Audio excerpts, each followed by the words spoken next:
born with Treacher Collins syndrome, a rare craniofacial disorder caused by mutations in a specific gene. Treacher Collins syndrome became widely known due to the success of R.J. Palacio's 2012 book Wonder, now made into a film starring Julia Roberts and Jacob Tremblay. Nathaniel and his mother Magda have since written the memoir Normal, One Kid's Extraordinary Journey. The memoir explores what the word normal really means for those with Treacher Collins syndrome and illuminates the love between a mother and a son, a child and his family, and the breadth of friends, helpers, and doctors that step in when the unexpected happens. Let me introduce myself. My name is Magda Newman and Nathaniel's mom. Hi, I'm Nathaniel. I'm my mom's son. So how old are you, Nathaniel, now? I'm 16 and a half years old, turning 17 in a few months. In February. Yes. And the boy with the lacrosse stick is our Jacob. Jacob is starting high school in next week. Yeah. Yeah, and then what's on the bottom? And then Our furry babies. Here are our 4 dogs. Starting from left to right, we have Brownie. He's our Aussie Doodle. He's laying on the floor behind us. Here's Smokey. He's our oldest boy at 9 years old. He's in a different room right now. This is Snowball. She's our baby girl. She's the second oldest, sitting right under our desk. Yeah, sleeping right now. And then here's Cody, or Coda, our youngest girl. She's sitting on the bed behind us. Yeah, and then we also have, I have a husband, Russell, and Nathaniel's dad. Yeah. He's actually on the Zoom call as well for work right now. So this is our family. And so this is a little page with our book experts, excerpts. We published 2 memoirs in January. Basically, we talk about our life and our experience, and we've decided to title the books Normal, because normal is a word that comes up in our lives on daily basis. We just use this word very often, and that's why we've decided to title the books Normal, right? Yeah. So here is few factors that led us to actually writing our story. So when Nathaniel was born in 2004, he was born in New York City. One of Nathaniel's doctors, Dr. Joseph McCarthy, told me that Nathaniel will change the world one day. And of course, every mom wants to hear those words. And I took those words pretty seriously. I took them to my heart, and I decided that we will change the world by teaching the world about Nathaniel's differences on a daily basis. So from the moment Nathaniel came home from the hospital, I decided I'm not going to shield him inside. We were just going to live our life, our normal life, which to me meant happy, carefree childhood. And then, so next factor was the book Wonder, which is a huge popular novel. And Wonder changed the world for kids like Nathaniel. And not only for kids like Nathaniel, it changed how we see different people. It's just a wonderful, wonderful story. And then in 2020, introduced our story to the world in 2000, I think it was 2017, right, Nathaniel? Yes. And R.J. Palacio, the author of Wonder, we became friends in 2013. She encouraged me to share our story, and we kind of waited for a long time because there was a lot of circumstances in our lives that would not allow me to be ready to write and take time to really focus on the book, because Nathaniel had to have surgeries, and I had cancer, a couple of cancers and surgeries myself. So I was not ready for a long time to focus on the book, but finally in 2018, we've decided that we're going to start. And this past January, right before our stories were published, People magazine introduced our books to the world. They had a little article about us. So that's what led us to write and share. That's how our books were born, I guess. Yeah. It's exciting. So you probably want to know why Nathaniel is different. Would you like to talk about that, Nathaniel? Yes. So I have Treacher Collins syndrome. It's a craniofacial condition that affects 1 in 50,000 births. It's inherited. It's either inherited from your parents or from a new genetic mutation. What, in your case, Yeah. is a new genetic mutation? One gene can have multiple impacts, such as downward slanting eyes, small to no cheekbones, little to no jawbone, no external ears, no nasal airway, making life function difficult. There's no one fix, and it takes multiple surgeries. So far, Nathaniel, we haven't been really counting like every surgery, because there was a lot of procedures done at once. So Nathaniel didn't have to go under anesthesia too often. I mean, it's just that there's risk by putting your child under anesthesia. So about 70 surgeries, right, Nathaniel, since birth? Yes. And now you are 16 and a half. I don't know how you've done it. I mean, I've read your book. I know everything, and I don't know how you've done it. You're a trooper, Nathaniel. Thank you. I gotta tell you, he is pretty easygoing. He just goes with the flow, right, Nathaniel? I mean, he just never complained. And for a lot of surgeries that we had, we always talked to Nathaniel about them, and he was very aware of what will be happening to him and how the recovery journey will look like. Yeah. Okay. So let's just talk about normal for a little bit. So do you want to talk about that, Nathaniel? Sure. Normal, the definition of normal from the dictionary is conforming to the standard or common type, usual, not abnormal, regular, or natural. Normal can be different. Normal is what you decide, and it overcomes all. Live and love your normal. So the question that pops up very often for us, and then when we have a presentation, we also ask the people about what is your idea of normal. Like for us, very early on, meant that my child will have a happy childhood and happy life. And I read so many books how to raise a baby and raise a child in the early ages of the child's life. And there wasn't a book written about how to raise a child that is fragile and needs to spend a lot of time in the hospital. And on top of that, looks very different on the outside. So I kind of figured it out as the days went by.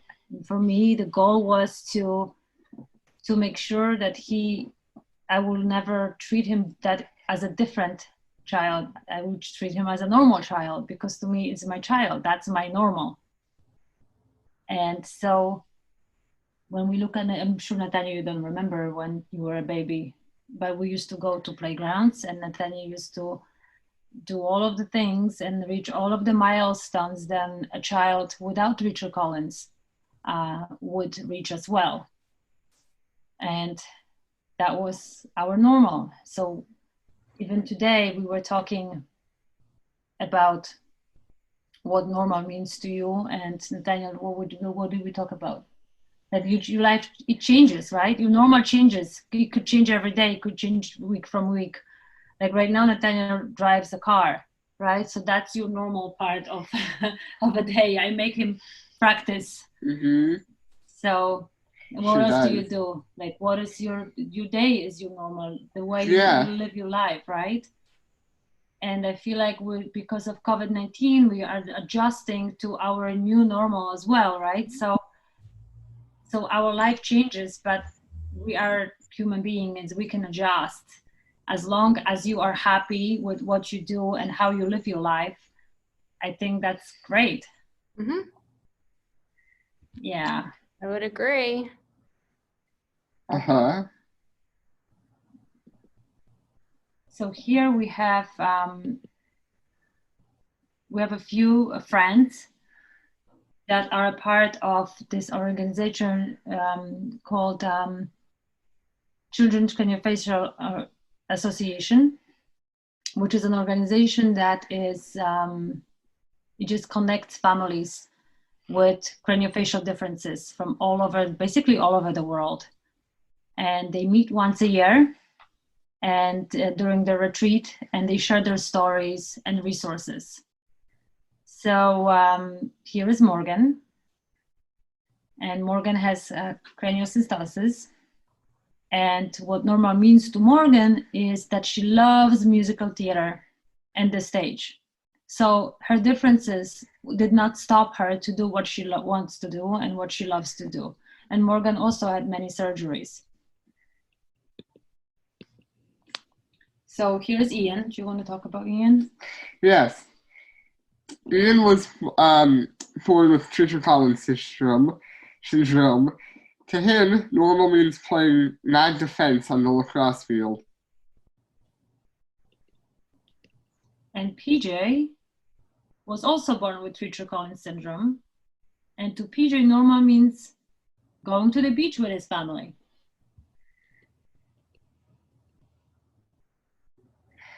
That's Ben. He has craniosystosis, and his normal is becoming an All-American and NCAA champion.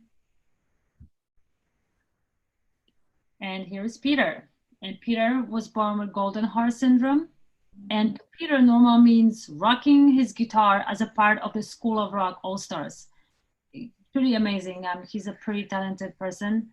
And he also is hard of hearing. So just like Nathaniel is. So he has to wear a hearing aid, and that didn't stop him. He's, the issue with the hearing didn't stop him from being a musician, which, because I'm a musician as well, and I think is pretty amazing. So far, all of the kids and adults that we've seen here have some type of a craniofacial differences, but different doesn't mean that you can see it on the outside. Because for some, like for example, Andy, Mm-hmm. Andy is also different, but he doesn't have a craniofacial differences. That's my friend Andy. He has Asperger's syndrome, and his normal is hanging out with me and playing video games. Yeah, so we are so different as human beings, and sometimes it's hard to tell when you meet somebody that person, for example, has a hard time making friends, for example, right? So when Nathaniel started school, we would write a letter to everyone because Nathaniel's differences were very obvious because they were on the outside. And especially during early ages of school, the kids would be very curious about his tracheostomy. They wanted to touch all of the buttons that Nathaniel had attached to him and the hearing aids. So, and they also were curious why he looks different, which is okay to be curious. And because that's what we do as human beings, we are curious creatures. But we would write the letter to make sure that the kids have maybe some time to digest the fact that they will have someone that looks different and has special needs in their classroom. So we would write a letter, and the parents get the chance to explain to them, hey, this is Nathaniel, and he was born, and we would explain why he looks the way he does, because he has missing bones and some tissues in his face. And also all of those buttons that the kids would see, it's not okay to touch because, for example, tracheostomy is his breathing tube, and if you pull it out, he will have a hard time breathing. Mm-hmm. That could be an emergency situation. And same thing with his hearing aid. It's not just a button that is attached to his skull, or early on it was on the little band. It's not, just for fashion. It actually has a function. Mm-hmm. If you take it out, he won't be able to hear. So, but also I always thought about children that have emotional differences, right? Because they never get the chance to write a letter about them. How great that would be if all of the kids could share their stories, and maybe before they get the chance to meet each other, to know, hey, this is me, and this is who I am. And I think that would be awesome if everybody got the chance. And I feel like Nathaniel was lucky that he did, because his differences were on the outside and very obvious. And if anybody, is that your dog? It's the dog. So our books are available on Amazon.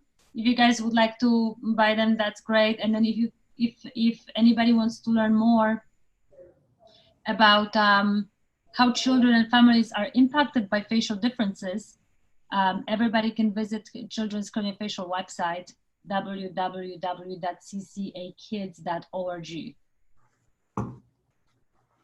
Amazing. Our message is live your normal and love who you are. And choose kind. Mm-hmm. That's a big one for sure. Choose kind. Yeah. And to love yourself. Well, yeah. This was wonderful. Well, thank you for that presentation. That was amazing. Like I said, I've seen Wonder. And I've seen your 2020 special. And I think you're a very brave and amazing man, and it's okay to be different. Your song that you, Magda, specifically have preached since Nathaniel was born was Christina Aguilera's Beautiful. What was the connection to Beautiful that really gave you a lot of hope and inspiration through Nathaniel's birth and growing up years? Yeah, so first time when I heard the song to be quite honest, I had a hard time after Nathaniel was born. I had a hard time accepting the fact that my child is so different. Mm-hmm. I was just scared. I did not know what's ahead of Nathaniel, and if he will even be alive, to be quite honest. Mm-hmm. So I waited I wasn't ready to see him. And I waited out for hours. I just wasn't ready. I was praying to God to give me a sign that everything will be okay. I was just waiting for that. And it happened to be at a night when the Grammy Awards were on TV. And I was still in kind of a fog from delivering Nathaniel, from all of the commotion and everything that was going on. Was so much to take. And we didn't even really pay attention to TV. Was in the background. I was kind of crying, thinking that I'm still dreaming. It can't be happening, because I haven't heard of Treacher Collins before, or any craniofacial difference. I never met anybody who had craniofacial difference before Nathaniel was born. Wow. It was such a shock. So all of a sudden I started to hear this song, You Are Beautiful, no matter what they say.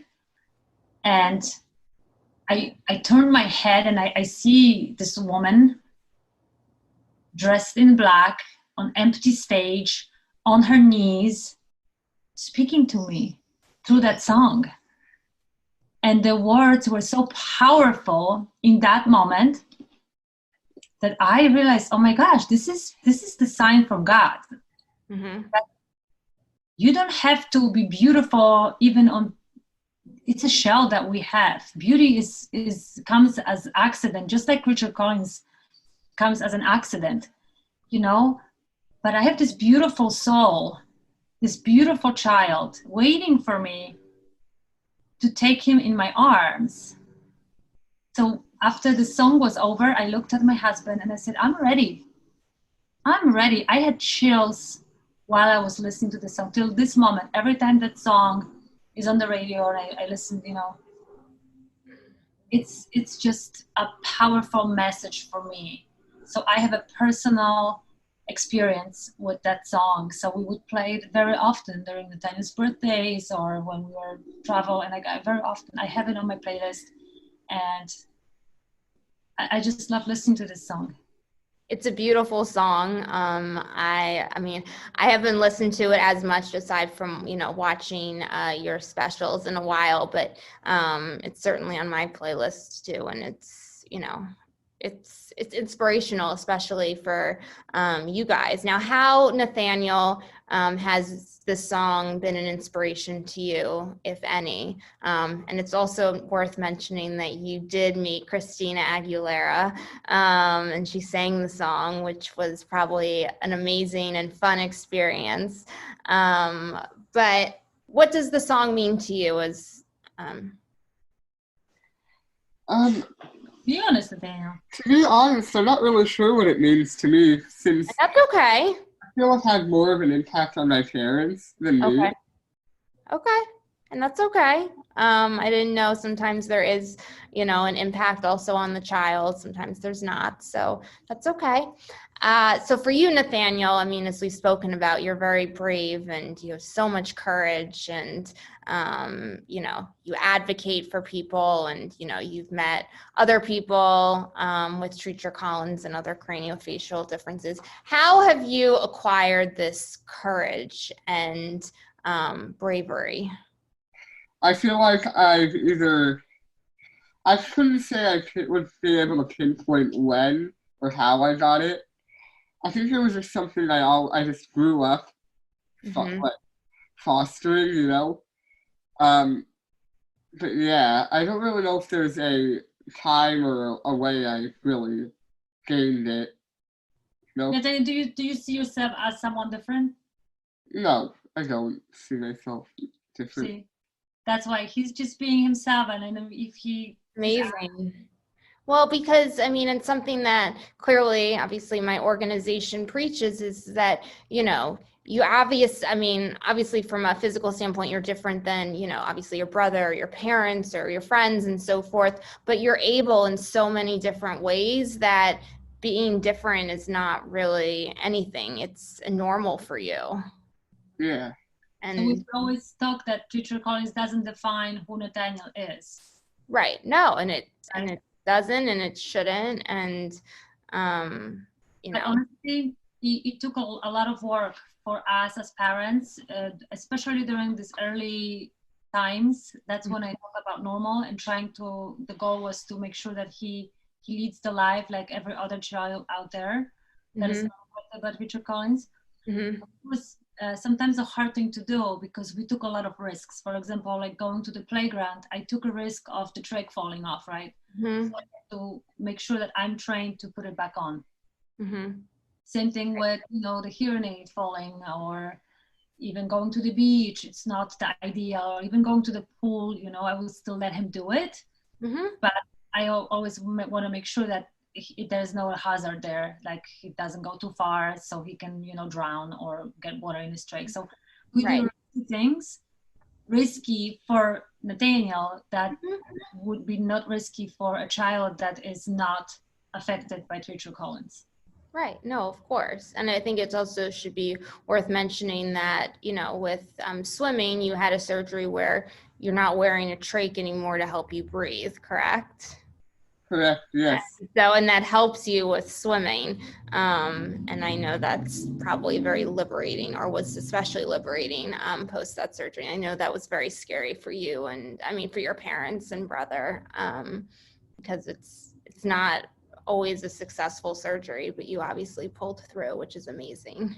It took probably like 16 different procedures to be I know, I get it. I totally get it. So what would you like, I guess I'm really preaching to Nathaniel, for other people to understand about Treacher Collins syndrome? I think people should just understand craniofacial differences in general. Okay. But I believe it's good to be educated on, just in general, on like, well, how would I word this good? People should just know, I guess, the limits or what someone they know with craniofacial differences likes or doesn't like in terms of what you say to them or ask or do. Mm-hmm. Would you also say that you had to have surgeries to be able to function like most people would that don't have to have those surgeries, Nathaniel? Yes. Like you know what I mean? Like we are born with ability to eat, breathe, talk, see, hear, and you were not born with all of that. You had to have surgeries just to be able to have those functions. Yeah, exactly. I think people should just not take. I don't think people should take their things for granted, such as their vision, sight, and all those senses. They should make sure to cherish it, not like, yeah. No, I totally agree. And you know, it's obviously something that you and your parents and your brother preach, but as well as you.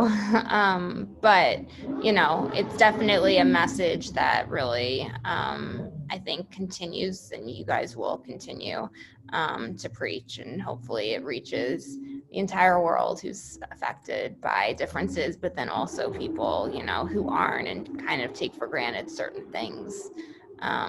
So I always also say, like, on top of a person who has craniofacial differences, on top of looking different, there is also so many more issues that we can't really see, and you know, like hearing aids, trachs, right? No. G-tubes. Of course. I mean, it's funny because, I mean, up until I was in grad school for speech path, and I guess undergrad, because I did study a lot in, you know, in the sciences and, you know, the medical health field. But honestly, I had no idea what a trach was until then. And, you know, I think it's something, you know, that's, you know, it kind of also scares people too a little bit. So the movie Wonder, after the book, Wonder, was kind of, I should say, basically the making and kind of the story of you in a lot of ways. Jacob Tremblay played Auggie, who has a craniofacial difference, and literally it's the life that you live, quote unquote. How did this story and movie affect you in a positive way, and like open your eyes to so many other avenues, syndromes, you know, and so forth? I'm just, it's an interesting question. And you can answer it too, Magda. It's not just. I feel like the books and movie combined together changed how the world views craniofacial differences. Right, of course. Actually, it just opened the door to our world that was kind of hidden, you know? Of course. I knew about Treacher Collins or Wonder. Right. And so I always, as I told you earlier, when Nathaniel was still a baby, I took every moment as a teaching moment, like on the playground or in the subway or, you know, at the park, to even when people were not reacting with kindness and understanding, because there was, I'm not going to lie, there was plenty of incidents where kids would be scared. For example, run away from Nathaniel. But I learned not to take it too personally. I learned to educate people, to educate the parents and educate the child. Don't be scared. Nathaniel is different. And I would explain, touch your face, you feel the cheeks. Nathaniel doesn't have those. That's why he looks different. So, because so many people read the book and so many people saw the movie, people don't stare anymore. It's amazing. Really, it's just, it really is. It's our world for the better place. Right, Nathaniel, would you agree? I would agree. Well, and also, I mean, it's amazing because it's really, I mean, this movie like caught the eyes of so many people. And I think if I look back on it, I was in college when the movie came out. I was like in my senior year. And one of the reasons why, aside from just being very interested in it, was learning also about just different disorders. And but yeah, I mean, it made a huge impact. I mean, I've never seen a movie, you know, that had won so many awards and celebrations, and you know, the message of choose kind. So you talk about, as well as it's in your 2020, that you unfortunately also, Magda, had to endure cancer twice, correct? That's correct. Yeah. And so obviously with that, and with Nathaniel growing up and having Jacob, and, you know, obviously there was a lot, you know, probably, and, you know, a lot to manage. And, you know, so my question is, how did you persevere through all of that? Okay, so I learned how to not live in the past, just live in the moment and look for tomorrow. Okay. And it was very hard to change my way of thinking, that especially when I had the first cancer, I wasn't sure if I would survive. But I read so many self-help books. One of them, The Secret, it just came into my hands in the right moment, and it changed the way I was thinking about my life and future.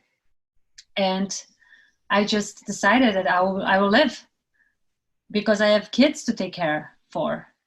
So I feel like, you know, nothing can break me. Honestly, a lot of it is in here. Yeah, of course. You kind of switch your brain to think, oh my gosh, I'm going to be okay. I feel good, but I'm going to get out of it. But you know what? For me, I'm very stubborn. I was able to tell myself that I will be okay, and I am. Right. And you are, and it's great, and congratulations, because it's not easy. Breast cancer does run in my family. My mom hasn't had it, but my aunt did have it, and I mean, she's fine. But you know, I mean, fortunately, knock on wood, it's probably, and I don't know this for 100% as a fact, but it's one of the, you know, few cancers that, you know, people beat mostly, you know. Yeah, it does not matter. It's still very scary, and I can't even imagine what you went through, you know, losing hair and chemo and all of that stuff, radiation. And anyways, I commend you, because I know it was tough. Thank you. Yeah, absolutely. Now, how Jacob, your brother Nathaniel, is younger than you, and so and he doesn't have any difference, quote unquote, like you. So how has, you know, Jacob helped you through the years, and kind of, you know, viewed you as, yes, obviously you look different, but you're not different. Can you tell us about that experience and the role he plays in your life as a brother? Jacob's a cool kid. He's helped like defend me from, like, back in the day when we were both younger, he would defend me if people were being rude, or, you know, he was very helpful. He thought he is Nathaniel's bodyguard, especially when there was stairs. right, Nathaniel? Yeah. He would kind of go in front of Nathaniel and say, "Don't stare. Right. Not nice." Of course. As he should, as your brother, and that's amazing to have. It's really, really. And you have a kind of healthy brother relationship, right? We don't fight often anymore. But they do sometimes. And that's okay. And that's okay. You know, I mean, I'm an only child, but, you know, I think it would be wrong if you didn't fight with your siblings. I mean, in your case, your brother, because, you know, or even like, you know, I don't want to mean this in a bad way, but parents and so forth, like life isn't a straight line, and, you know, we're not supposed to all live with one another forever, and, you know, everything be hunky-dory, because life is not like that, unfortunately. Absolutely. So, you know, life is very hard, and you have to celebrate, you know, the good times, and then obviously there's bad times, and you just learn to, you know, rise to the occasion, and then, you know, you get through them. So one organization that you specifically, Magda, kind of introduced me to with Dina is My Face. You're very involved in that, and it has to do, and you and Russell, your husband, as well as, you know, obviously Jacob and you, Nathaniel, are involved in, and not as much anymore. Okay, not as much anymore, but you were, I should say then. So can you tell us about My Face and how it helped you through, you know, Nathaniel's growing up years, and, you know, up until the day where obviously you're not as involved? So when we were living in New York and on the East Coast, especially when Nathaniel was a baby, most of Nathaniel's surgeries were done in NYU Medical Center. And My Face back then was called National Foundation for Facial Reconstruction. And they would cover the costs which insurance wouldn't cover. Right. And, you know, the surgeries are pricey, you know, and sometimes you would get bills for $15,000, $30,000, $8,000. You know, I was staying at home mom, so the money would run out very quickly. So my NFFR or My Face now, it's just tremendous financial resource for families with children, especially children with craniofacial differences. And then they have a wonderful team of doctors. Nathaniel's first craniofacial surgeon, Dr. Joseph McCarthy, was a pioneer surgeon for the jaw distraction surgery, which Nathaniel had done many times. And it's kind of brutal surgery, but a lot of the children with craniofacial syndromes have to have that surgery. So we were pretty lucky that we got to know Dr. McCarthy, and he will operate on Nathaniel. And it's just because of that organization we found Dr. McCarthy, because Nathaniel was not born in NYU. He was born in St. Luke's Roosevelt, and that's not a best place for a child like Nathaniel. So there was not websites back then. There was no Google. Russell started calling people, and his uncle was a heart surgeon in Iowa, and his friend, a plastic surgeon, told Russell about that organization and NYU Medical Center, and that's how we found them. Russell called, and speech pathologist was on call, listened to the message and called us back, and we were able to be transferred pretty quickly to the right place. Yeah, and that's absolutely amazing. I guess in closing, what advice would you give to others who have a difference, but also, I mean, it doesn't have to be a craniofacial difference. Yeah, what would be your words of wisdom and advice? I think I would give them 2 pieces of advice, or 3. Live your normal, choose kind. Okay. And quoting my dad, don't make a plan, make a choice. At least that's really good exactly I would. Really good advice. Yeah. I would just say, you know, embrace your differences. Believe in yourself and go through life with your head up. Don't let nothing, you know, let you force you to keep your head down. Right. You know, you are amazing. Exactly. You are different and you're wonderful. Right. And it's okay to be different. Embrace that differences. This is who you are. Yeah, absolutely. I totally agree. So anyways, this was wonderful.